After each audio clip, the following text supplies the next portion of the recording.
I found a folder on my late mother's laptop labeled "For Colleen, when you're ready." Inside was a spreadsheet. Inside the spreadsheet was an account number.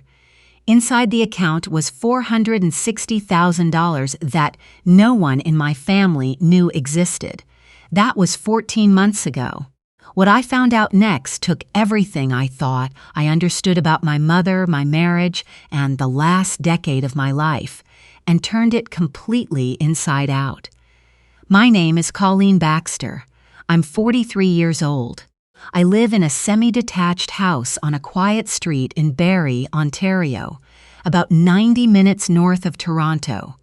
Close enough to the city that people always ask if I'm planning to move back, and far enough that I've stopped wanting to. I work as a licensed paralegal at a mid-sized family law firm. I know how to read contracts. I know how to spot inconsistencies in financial disclosure.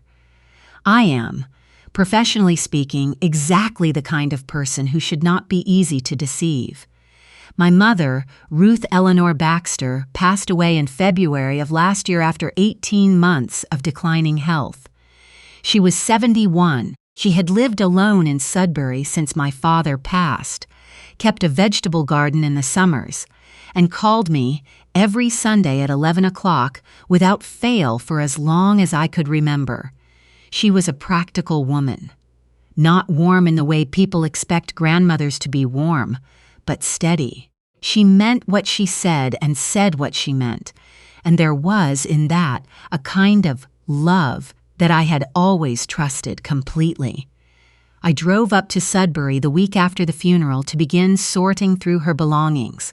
My older brother, James, lives in Calgary and couldn't take time away from work, so it fell to me. I told him I didn't mind. I mostly didn't mind. There is something both terrible and clarifying about going through the rooms of someone who is gone. You see what they kept. You see what they let go of. You see sometimes things you were never meant to see. My mother's laptop was a 6-year-old Lenovo that she used primarily for email and online banking. The password was my childhood cat's name followed by her birth year. The kind of password that would make any IT professional wince. I got in on the second try. I was planning to wipe it and donate it to a community center. I opened the desktop to check for files worth keeping, and there it was. One folder sitting alone in the lower left corner of the screen. Named, in my mother's plain and functional way, "For Colleen, when you're ready." I almost didn't open it. Not because I was afraid exactly, but because the name of it implied she had made a decision about me, about what I could handle and when. My mother had been gone for 11 days, and she was still somehow making those calls. I opened it. There was one file inside, a spreadsheet, neatly organized the way my mother organized everything, with color-coded columns. It took me a moment to understand what I was looking at. The top row contained a name I didn't recognize. Northgate Trust and Savings. Below that, an account number. Below that, a series of dates going back 9 years, each paired with a dollar amount, deposits. Regular, substantial deposits, ranging from $12,000 to $45,000 over a period of 7 years. The last deposit was dated 3 years ago. Below the last deposit line, in a separate cell highlighted in yellow, my mother had typed a total, $463,200, and below that, in a different cell, in the particular careful font she always used when she wanted something to be taken seriously, 4 words, "This belongs to you." I sat at my mother's kitchen table for a long time without moving. Outside, the February cold pressed against the windows. The furnace clicked. Everything was exactly as she had left it, down to the mug on the drying rack and the crossword puzzle on the counter, half finished. $463,000. In an account I had never heard of. My name was not on it. I checked that first, as soon as I could think clearly enough to look.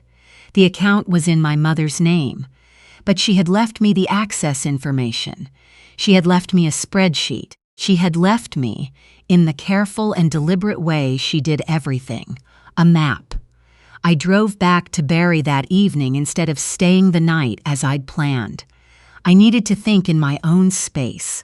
I made tea I didn't drink and sat at my kitchen table and turned what I knew over and over, the way you turn something in your hands when you're trying to understand its weight. My mother had not been wealthy.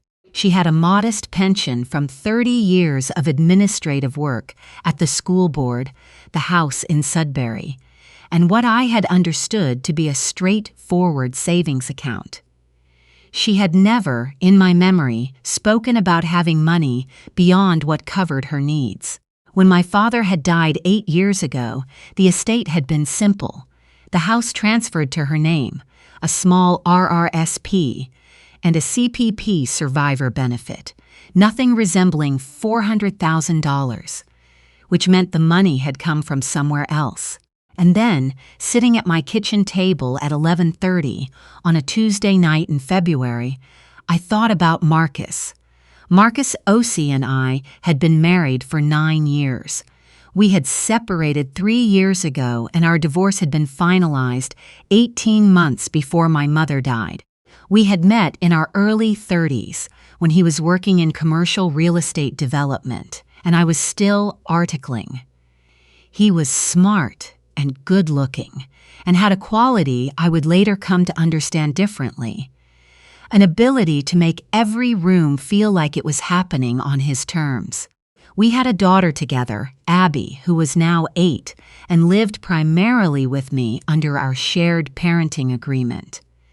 The divorce had been my decision. It had come after 2 years of what I can only describe as a slow erosion, of honesty, of intimacy, of the basic sense that we were two people trying to build the same thing. I had filed the papers myself. I had done our financial disclosure preparation with the meticulous care of a paralegal who knew exactly how it was supposed to look. Marcus had retained a lawyer, a man named Trevor Gallant, and the process had been procedurally clean and emotionally exhausting, the way those things always are. In the settlement, Marcus had disclosed a net worth that, after liabilities, resulted in an equalization payment to me of $31,000. We had no jointly owned property. We had been renting in Barrie while he said we were saving to buy. I had accepted this. I had reviewed his financial statements carefully, and they had appeared, to my trained eye, to be complete. Now I sat in my kitchen and looked at a spreadsheet showing $463,000 deposited into my mother's account over 7 years, beginning 2 years into my marriage, and I felt something cold move through me that had nothing to do with the February weather. I did not sleep. Not properly. I lay in bed and went through the same thoughts on a loop, the paralegal part of my brain sorting and discarding possibilities while the rest of me tried to stay calm. By 5 in the morning, I had arrived at the only explanation that fit everything. Marcus had given my mother that money. The timing, beginning 2 years into the marriage, ending 3 years ago, around the time of the separation, was not a coincidence. The regularity of the deposits suggested a deliberate, sustained arrangement, and my mother, for reasons I did not yet understand, had not told me about it while she was alive. What I felt about that last part is difficult to describe. It was not exactly betrayal. My mother had left me the folder. She had wanted me to find it. But she had waited until she could no longer answer my questions, and that was something I was going to have to sit with, maybe for a long time. I called in to work the next morning and took the day. I drove back to Sudbury. I went through my mother's desk, carefully this time with purpose. In the bottom drawer, beneath a folder of insurance documents and a birthday card from James that still had the envelope, I found 3 things: a printout of the Northgate Trust account summary, going back to the first deposit. A handwritten note from my mother, dated about 4 months before her diagnosis, that said only, "I kept it for you because I didn't know what it was, and then I kept it because I was afraid of what it meant. I'm sorry it took me so long. Call Dennis." And a business card for Dennis Okafor, a barrister and solicitor with an office in North Bay, specializing in family law and civil litigation. My mother had known I would need a lawyer. She had already found me one. I called Dennis Okafor's office from the parking lot of my mother's building at 2 o'clock that afternoon. His assistant answered. I said I was Ruth Baxter's daughter and that I believed my mother had spoken with him. There was a brief pause. Then the assistant said, very calmly, that Dennis had been expecting my call and could I come in Thursday morning. I drove to North Bay on Thursday. Dennis Okafor was in his mid-50s, broad-shouldered, with the careful, unhurried manner of a man who had seen most things twice. His office was modest and organized and smelled like coffee and old paper. He stood when I came in, shook my hand, and told me he was sorry for my loss. He had spoken with my mother 8 months earlier. She had brought him the spreadsheet, the account information, and what she described as her best reconstruction of events. She had been clear that she did not want to involve me until she understood more, and she had asked him to guide her in a direction that would protect what she'd found until I was ready to act on it. She had been protecting me. Even from this, she had been protecting me in the only way she knew how. Dennis walked me through what he'd been able to establish with the information my mother had given him. The deposits into the Northgate Trust account had originated from 2 numbered companies incorporated in Ontario and 1 federally incorporated holding company. All 3 had Marcus listed as a director. The first deposit had landed 14 months after our wedding. "Do you know what those companies do?" I asked. "That," Dennis said, folding his hands on the desk, "is one of the things we would need a forensic accountant to map properly. What I can tell you is that the structure is consistent with what I've seen when someone is routing income away from a household for purposes of asset concealment." I had used that phrase myself in client files. Hearing it applied to my own marriage was a specific kind of disorienting. "He gave my mother the money," I said. It was not quite a question. Dennis considered this. "The deposits came from his corporate accounts. Whether he intended your mother as a recipient or as a vehicle, a place to park funds that couldn't easily be traced to him, is something the paper trail would need to answer." That was the detail that took me the longest to process. Not that Marcus had hidden money, but that he had used my mother as the hiding place. He had known her. He had sat at her table and eaten her food and let her believe he was the kind of man who deserved her daughter. And somewhere in that, he had decided she was useful. I did not let myself cry in Dennis's office. I saved it for the car, and it was brief and sharp, and then it was done. What I did in the weeks that followed was build. That was the only way I knew how to move through something. I requested a formal financial disclosure review through the North Bay office of the Federal Financial Monitoring Authority. I contacted Northgate Trust's Legal Compliance Department with a formal letter co-signed by Dennis. I pulled every document from my own divorce file, the financial statements Marcus had submitted, the sworn affidavit of his net worth, and went through them again, line by line, this time looking for what wasn't there. It was there, or rather, it wasn't. The 3 numbered companies did not appear anywhere in Marcus's financial disclosure. 2 of them had been incorporated before our marriage. 1 had been incorporated during it. All 3 were active at the time of our separation. He had submitted a sworn financial statement to the Ontario court and omitted 3 active corporations. I emailed Dennis from my car in the Northgate Trust parking lot. Found them, all 3, none disclosed. How do we proceed?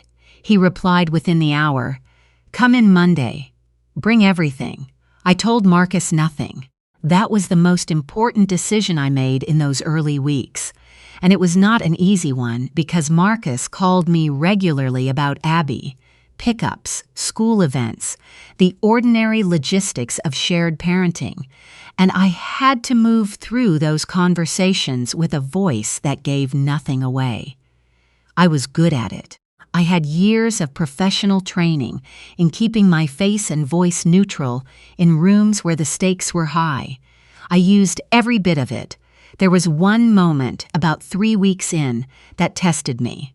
Marcus had come to collect Abby on a Friday evening, standing on my front porch with his hands in his coat pockets, the way he always stood, easy and self-assured. Abby had run past me and jumped at him, and he'd caught her, laughing. And for one moment I watched that and felt the full complicated weight of it. This was her father, and she loved him, and what I was doing was going to change her life in ways I couldn't fully anticipate. I held the door frame and breathed and let him drive away. Then I called Dennis and told him to move faster. The formal records request went to Northgate Trust in early April. Dennis had also filed for a motion to reopen the divorce proceedings on grounds of non-disclosure of material assets, a process available under Ontario family law when evidence of concealment emerges after the fact. Marcus's divorce lawyer, Trevor Gallant, was notified. Trevor Gallant called me the day after notification, directly on my cell, not through Dennis. "Colleen," he said, "I want to talk to you before this gets complicated." "Everything goes through Dennis Okafor," I said. "You have his contact information." "I understand that," Trevor said. "I'm reaching out informally because I think there's room for a conversation that benefits everyone, oddly. Then have it with my lawyer." I hung up and called Dennis immediately.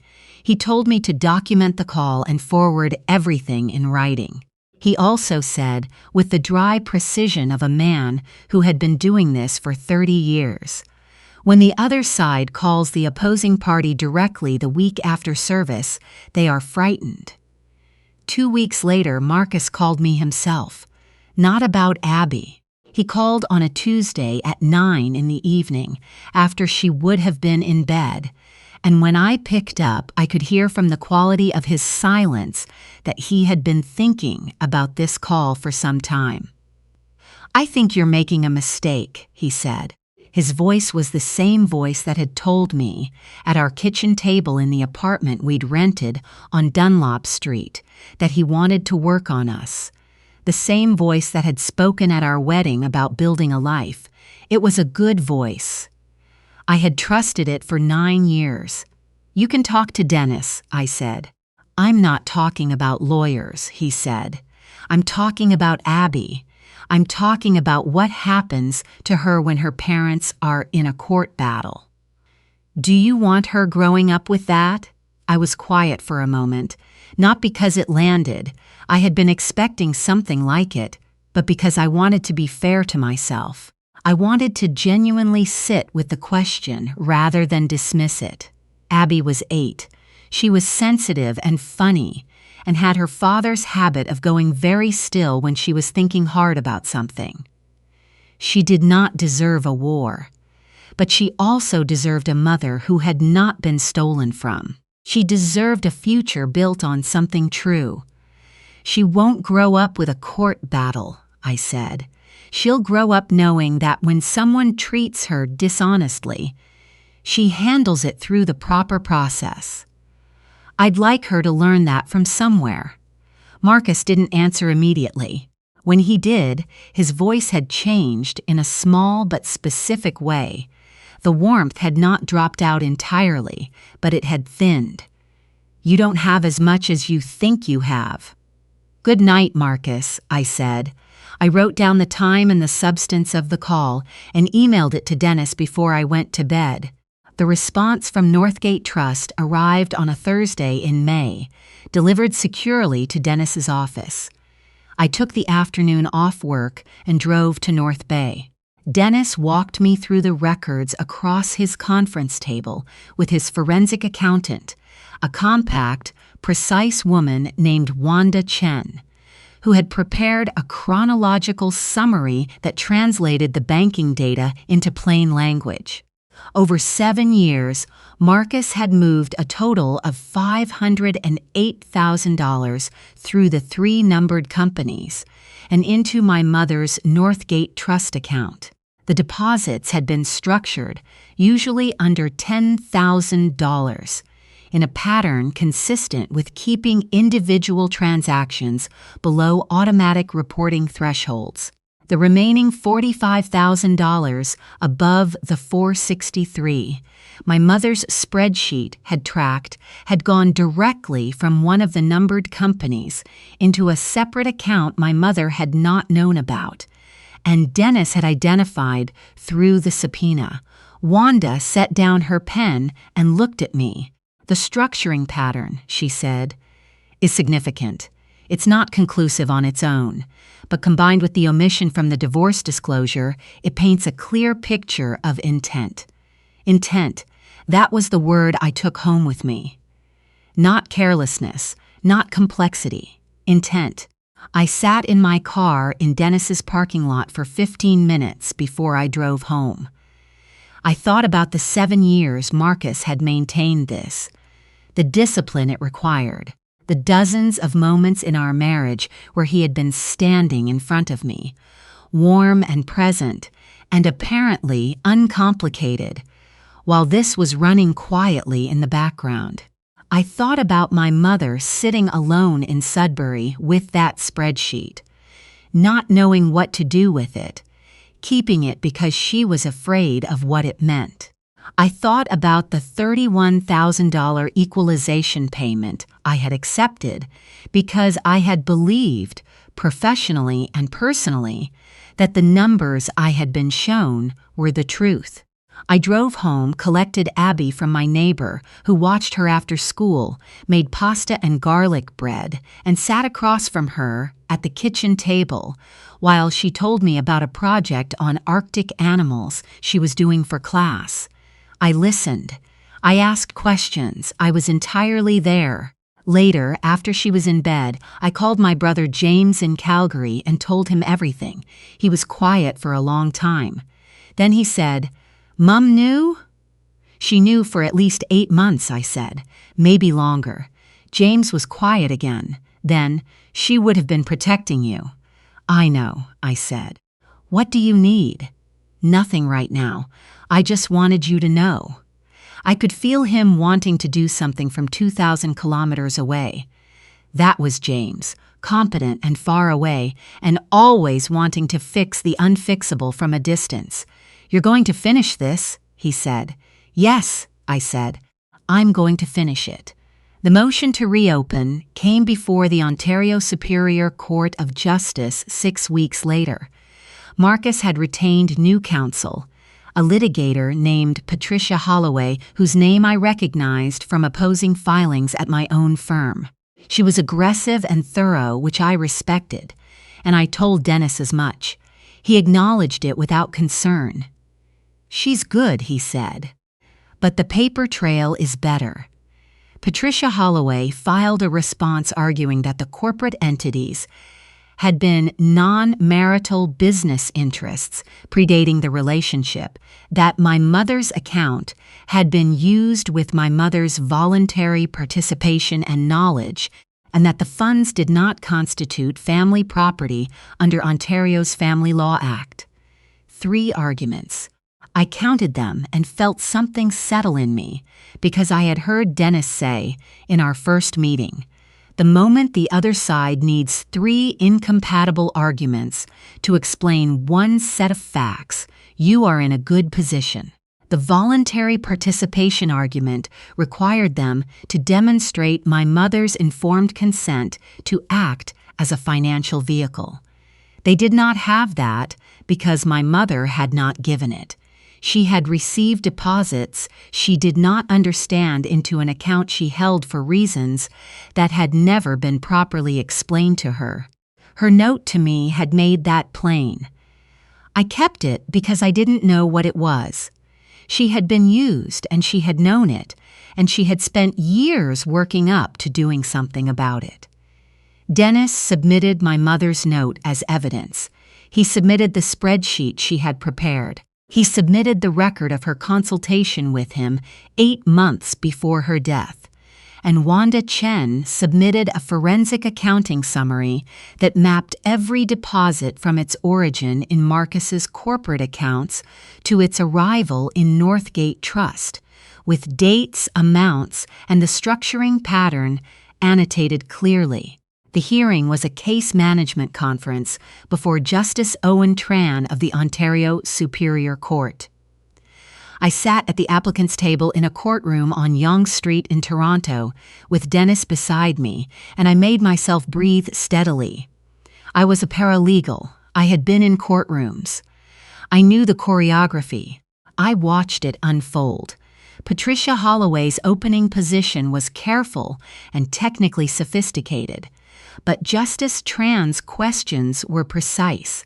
He asked how the voluntary participation argument was supported given the absence of any written agreement between the respondent and the deceased account holder. He asked how 3 numbered corporations with the respondent, as sole director, had been omitted from a sworn financial statement. He asked, with the particular quality of patience that experienced judges bring to questions they already know the answer to, whether the structuring pattern identified by the forensic accountant had been addressed in the respondent's materials. The answers, one after another, were not sufficient. Dennis's response took 11 minutes. He submitted the full forensic summary, the documented structuring pattern, the sworn 2022 financial statement with the 3 omissions highlighted in yellow, and my mother's note. He said at the end, "My client's former spouse certified under oath a statement of net worth that omitted active corporations with 7 years of documented financial activity. The funds that flowed through those corporations were parked without consent or disclosure in the account of a 71-year-old woman who kept the only record of them in a folder for her daughter because she did not know what else to do." Justice Tran made a note. He ordered a full forensic accounting review of all 3 corporate entities, expanded disclosure 5 years of personal and corporate tax filings, and a follow-up hearing in 60 days. He noted on the record that the structuring pattern and the question of perjury on the original financial disclosure were matters the court considered material. I walked out of that building into the June heat of downtown Toronto and stood on the sidewalk for a moment. Dennis came up beside me. "That went well," he said. It had. The following months were quieter than I expected. Marcus, through Patricia Holloway, filed 2 procedural objections that were denied. The expanded disclosure arrived in stages and confirmed what Wanda Chen had predicted. There were consulting revenues across the 3 corporations that had never appeared in the household finances. Not offshore. Marcus was not that sophisticated, or perhaps not that well connected, but layered enough that they had been invisible in the documents he'd sworn to in family court 3 years earlier. In August, an offer arrived through Patricia Holloway's office. Marcus was proposing to pay me $160,000, slightly more than a third of what had been confirmed, plus legal costs, in exchange for a mutual non-disclosure agreement and the withdrawal of the reopening application. I read it at my kitchen table on a Sunday morning while Abby was at her dad's. I made myself think about it honestly. $160,000 was money. It was real. It was school trips and a new furnace, and maybe someday a mortgage deposit that didn't feel impossible. But it was also a number Marcus had chosen. He had calculated what might make a tired woman say yes before she had to sit through another hearing. He had always been good at calculating people. I called Dennis that afternoon. 160, I said. What does that tell you? It tells me he's done the math on what full disclosure is going to look like, Dennis said. And he would prefer you didn't see it. I thought about my mother sitting in her kitchen with a spreadsheet she didn't understand, staying quiet because she was afraid. I thought about her calling her own lawyer before she called me. I thought about the folder name. For Colleen, when you're ready.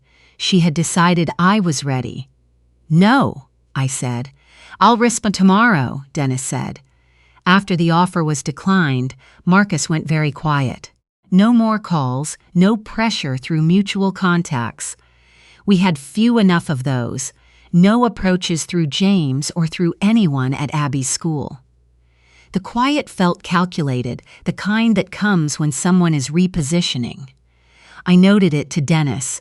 He said to let it sit and keep documenting. What broke the quiet 6 weeks later was not Marcus but Abby. She came home from a weekend visit and was subdued in a way she wasn't usually subdued.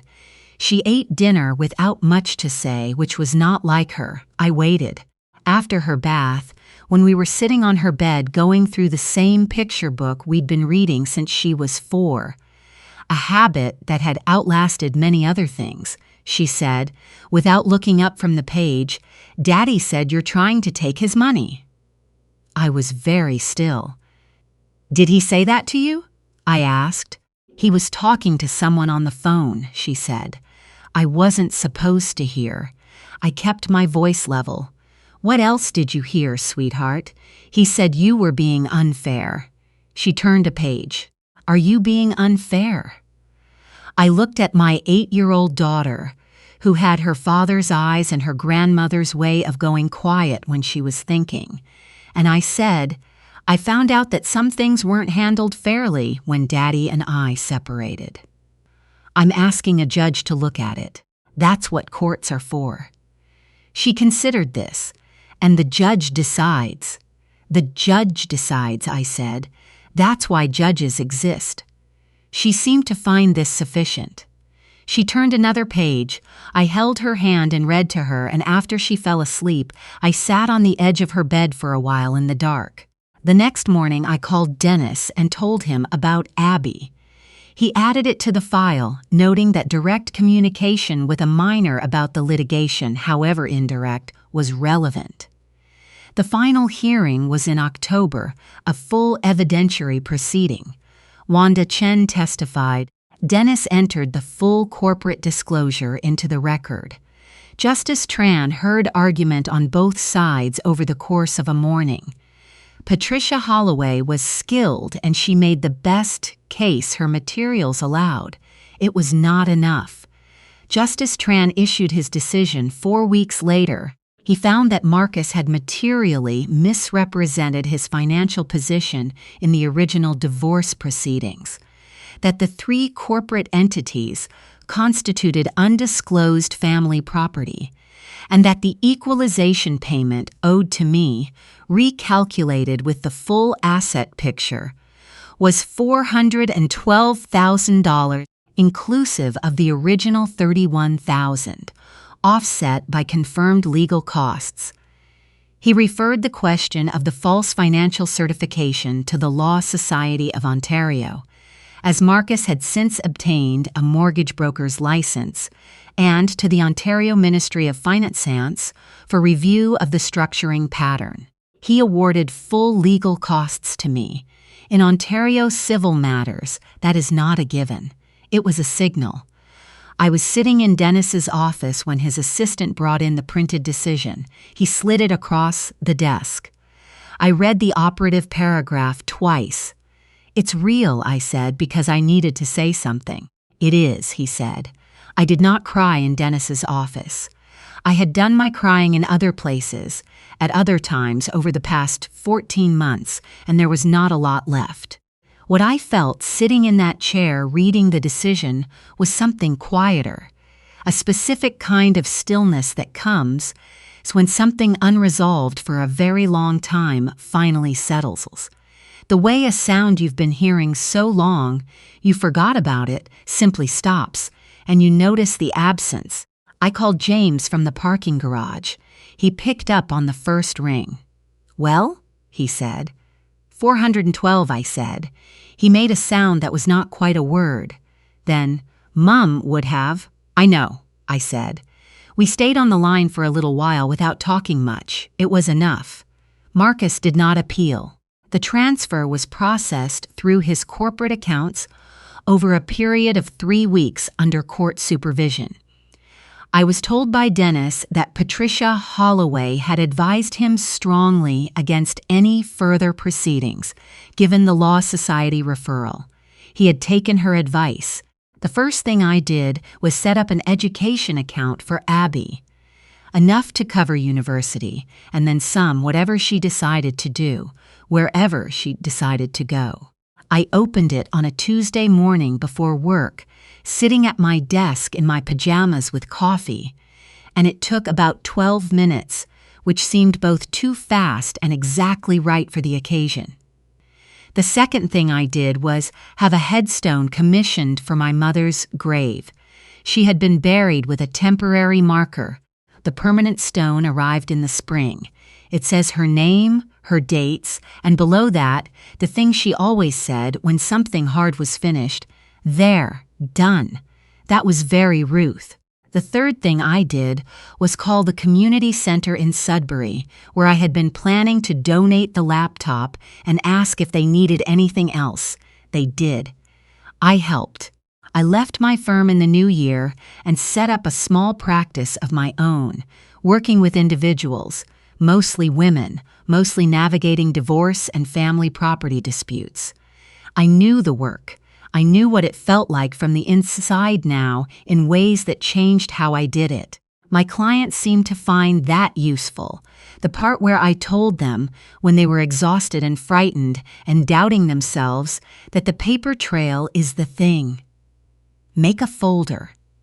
Name it something boring. Build the record. Trust the process. The Law Society investigation into Marcus's conduct took 8 months. He received a formal reprimand and was required to complete professional ethics training. His mortgage broker's license was suspended for 60 days. It was not a criminal outcome, but it was a permanent professional record. He lost a client base he had spent years building. Abby is 9 now. She is in 4th grade and passionate about ocean conservation and completely uninterested in compromise when she believes she is right about something, which is more often than I like to admit. She sees her father on the schedule we agreed to. I do not know what Marcus tells her about the past year, and I have made my peace with not knowing. She and I are fine. We have always been fine. I think about my mother often, still. I think about her sitting at that kitchen table in Sudbury, going through a spreadsheet she didn't fully understand, knowing something was wrong and not knowing what to do with it. I think about her calling Dennis Okafor before she called me. I think about the 4 words she typed in yellow. "This belongs to you." She was right. It did. She always meant what she said. Even in a folder on a Lenovo laptop, in a house full of crossword puzzles and growing things, with a password that was our old cat's name. She had kept faith with me all the way to the end. I am still learning, I think, how to keep faith with her.